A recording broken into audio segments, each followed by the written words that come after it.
12।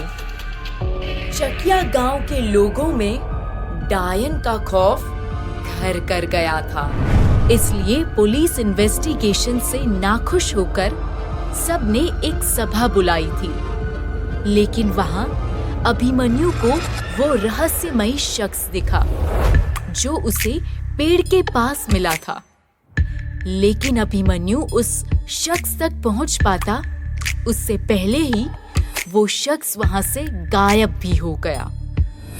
तभी सभा में सबको राहत पहुंचाते हुए तांत्रिक नारायण शुक्ला आ पहुंचा और उसने सबको भरोसा दिलाया कि वो डायन से एक बार फिर सबको मुक्ति दिलाएगा।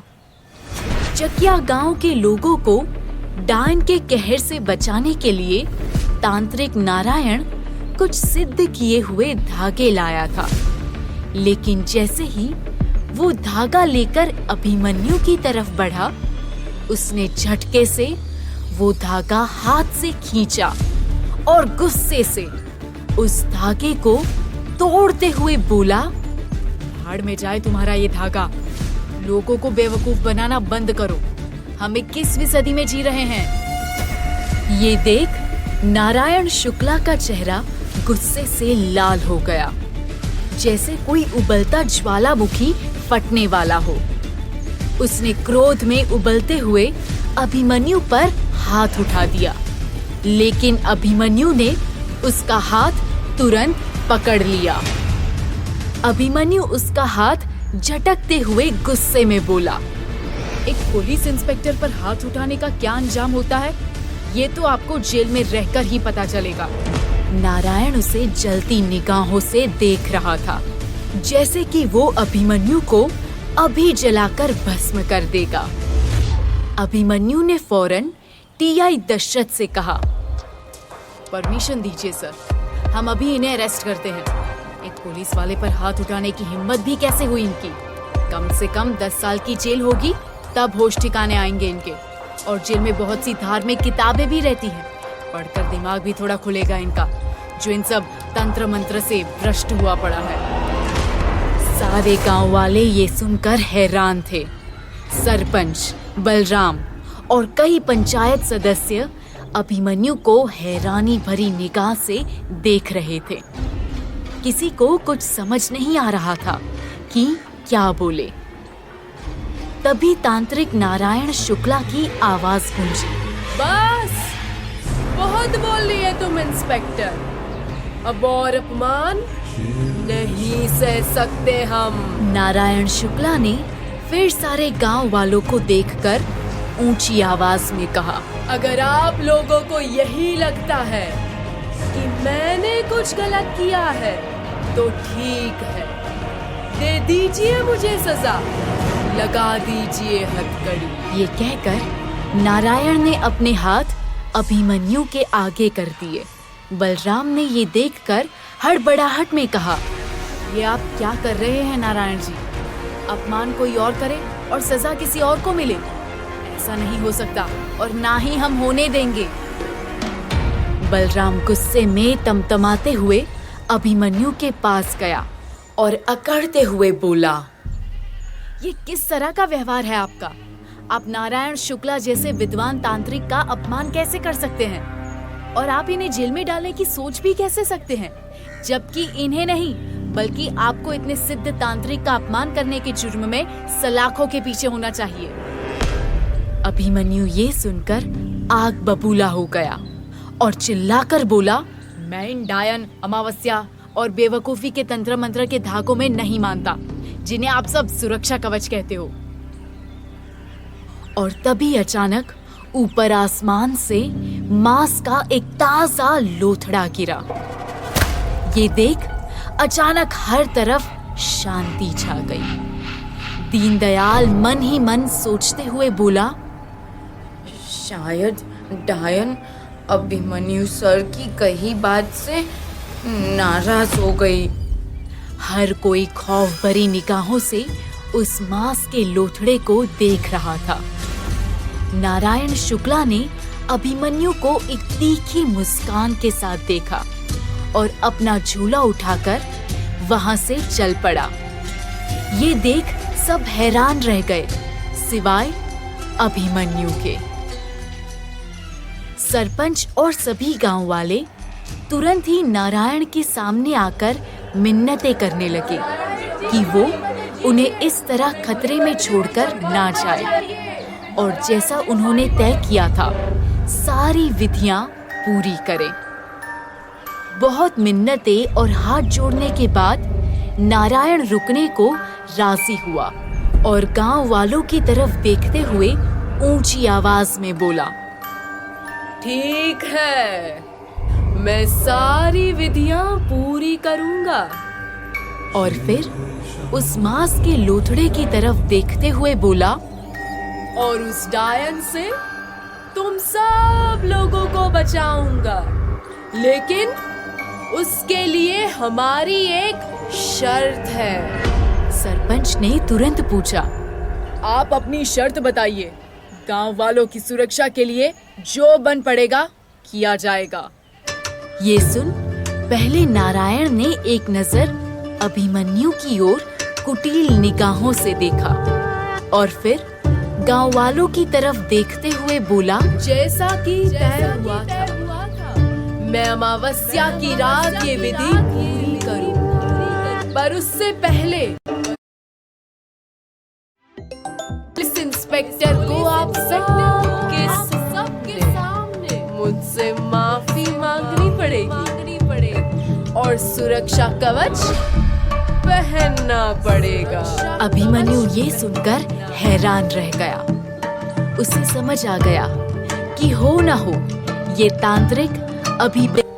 इसी बीच सरपंच अभिमन्यु से सख्ती भरे स्वर में बोले, जैसा नारायण जी कह रहे हैं वैसा कीजिए इंस्पेक्टर साहब। चलिए मांग लीजिए माफी। इतनी बेइज्जती की है आपने इनकी और हम सब गांव वालों की भी। माफी तो मांगनी पड़ेगी आपको। अभिमन्यु को बहुत गुस्सा आ रहा था और उसने नारायण को घूरते हुए सख्ती से बोला, मैं गांव वालों से माफी मांगता हूँ कि मैंने उनके दिल को ठेस पहुंचाई, पर इस इंसान से मैं माफी मांगने वाला नहीं हूँ। ये सुनते ही नारायण का खून खौल उठा और सारे गांव वाले भी अभिमन्यु के खिलाफ हो गए और एक आवाज में उसे माफी मांगने को कहने लगे। टीआई दशरथ, जो अब तक चुप थे, उठकर अभिमन्यु के पास गए और उसे एक तरफ ले जाते हुए बोले, क्यों बात का बतंगड़ बना रहे हो? तुम क्यों नहीं समझते कि गांव वालों के लिए तांत्रिक श्री आनंद जी ठाकुर और उनके शिष्य नारायण शुक्ला भगवान का रूप है। अगर तुम्हें ये जांच करनी है तो इन्हीं के तरीकों पर चलना होगा, वरना मैं कुछ नहीं कर पाऊंगा। अभिमन्यु, समझो मेरी मजबूरी। दशरथ ने मजबूरी भरी निगाह से अभिमन्यु को देखा। ये देख अभिमन्यु को उनके ऊपर दया आ गई और कुछ सोच वो वहां से नारायण की तरफ बढ़ा। सारे गांव वाले अभिमन्यु को नारायण की ओर बढ़ते देख रहे थे। एक उम्मीद उनके चेहरे पर दिखाई दे रही थी कि अगर अभिमन्यु नारायण से माफी मांग लेगा तो शायद नारायण गांव वालों को डायन के कहर से बचाने के लिए मान जाए। अभिमन्यु नारायण के पास पहुंचा और गुस्से में नारायण की आंखों में आंख डालकर सख्ती से बोला, सॉरी। नारायण भी अभिमन्यु की आंखों में आंखें डालकर देख रहा था। वो और सख्ती से हुक्म देते हुए बोला, अपना हाथ आगे लाओ। अभिमन्यु ने जोर से कहा, नहीं, माफी तक ठीक था, पर ये धागा मैं कभी नहीं पहनूंगा। मैं अपनी सुरक्षा खुद कर सकता हूँ। नारायण ताना मारते हुए बोला, ठीक है, मत पहनो। खुद की जिम्मेदारी पर तफ्तीश करो, पर याद रखना, क्या पता डायन का अगला शिकार तुम ही बन जाओ। और ये कहते हुए नारायण उसे घूरने लगा। जैसे उसका बस चले तो वो खुद ही अभिमन्यु की जान ले लेगा। ये कहकर नारायण अभिमन्यु को हल्का सा धक्का देकर गांव वालों के पास गया और सभी गांव वालों से बोला, जिन्होंने सुरक्षा कवच पहन रखा है, डरो मत, ये तुम्हारी रक्षा करेगा। जब तक ये तुम्हारे पास रहेगा, वो डायन तुम्हारा कुछ नहीं बिगाड़ पाएगी। और इस अमावस्या की रात तुम्हें इस डायन से हमेशा हमेशा के लिए छुट्टी मिल जाएगी। ये कहकर नारायण शुक्ला वहां से निकल गया। अब सारे गांव वाले निश्चिंत होकर उस सभा से अपने घर की ओर चले गए। सिर्फ अभिमन्यु, दशरथ और दीनदयाल अकेले चौक में खड़े थे। अभिमन्यु ने अपना सिर पकड़ा हुआ था, जैसे अभी के अभी वो फट जाएगा। दशरथ गंभीरता से अभिमन्यु को समझाते हुए बोले, मुझे पता है कि तुम्हें नौकरी खो देने का डर नहीं है, लेकिन सिर्फ तुम ही इतने काबिल हो जो ये केस सॉल्व कर सकते हो। तो मैं चाहता हूँ कि अगली बार तुम गांव वालों को थोड़ा प्यार से हैंडल करो।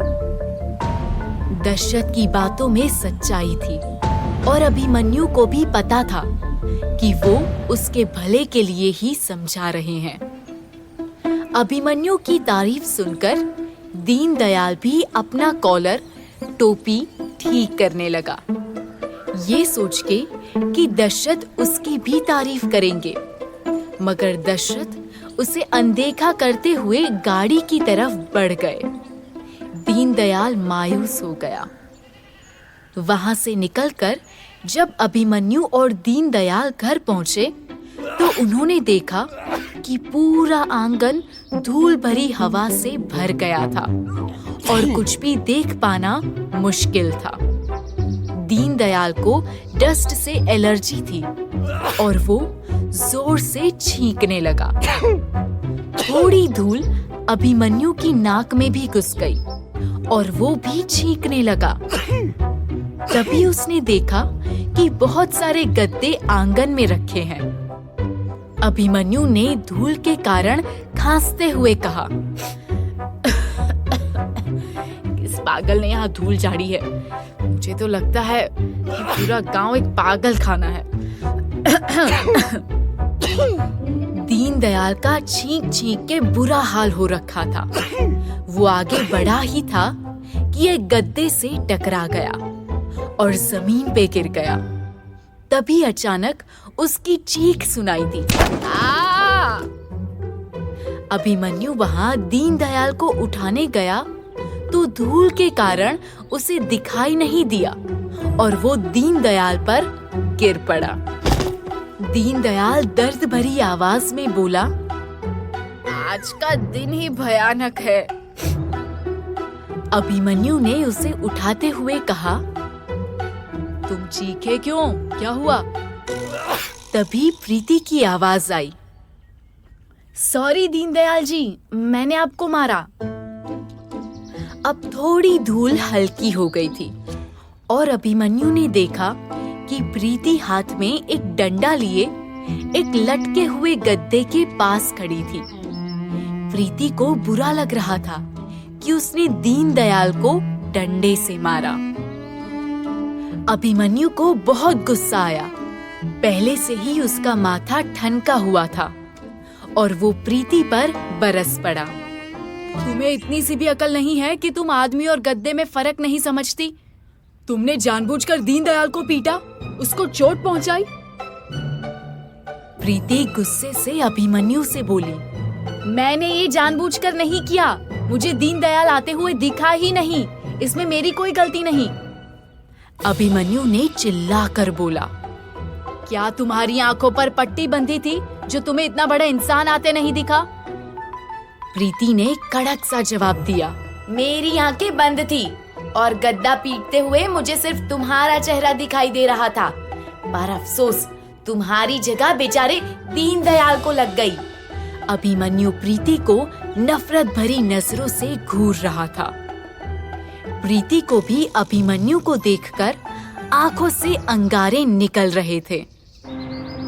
अभिमन्यु और प्रीति के बीच एक बहुत जबरदस्त कहासुनी हो गई और अभिमन्यु ने प्रीति पर अपना हाथ उठाना चाहा कि दीनदयाल ने अभिमन्यु को पकड़ लिया और कहा, ये पाप अपने सर मत लीजिए सर जी, आज वैसे ही बहुत कहासुनी हो गई है, अब और नहीं। अभिमन्यु गुस्से से वहां से चला गया। दीनदयाल प्रीति के पास जाकर उसको शांत करते हुए बोला, प्रीति मैडम जी, मैं नहीं जानता कि आप दोनों के बीच किस जमाने की दुश्मनी है, लेकिन इतना जरूर जानता हूँ कि अभिमन्यु सर जी ने अगर आप पे हाथ उठाने का भी सोचा तो उसकी वजह आप नहीं बल्कि ये गांव है। आज बहुत ही बवाल हो गया था गांव में और मैं जानता हूँ अभिमन्यु सर पर क्या बीती है, इसलिए उनको माफ कर दो। दीनदयाल ये कहकर वहां से चला गया। प्रीति को पहली बार बुरा लगा और वो मन में सोचती हुई बोली, मैं जानती हूँ इस गांव की असलियत को और ये भी जानती हूँ यहाँ रहना और काम करना आसान नहीं, लेकिन इस लड़ाई में मैं अभिमन्यु का साथ कभी नहीं दूंगी। जो उसने मेरे परिवार के साथ किया वो मैं अपने जीवन में कभी नहीं भूल सकती। ऐसा क्या कर दिया था अभिमन्यु ने प्रीति के परिवार के साथ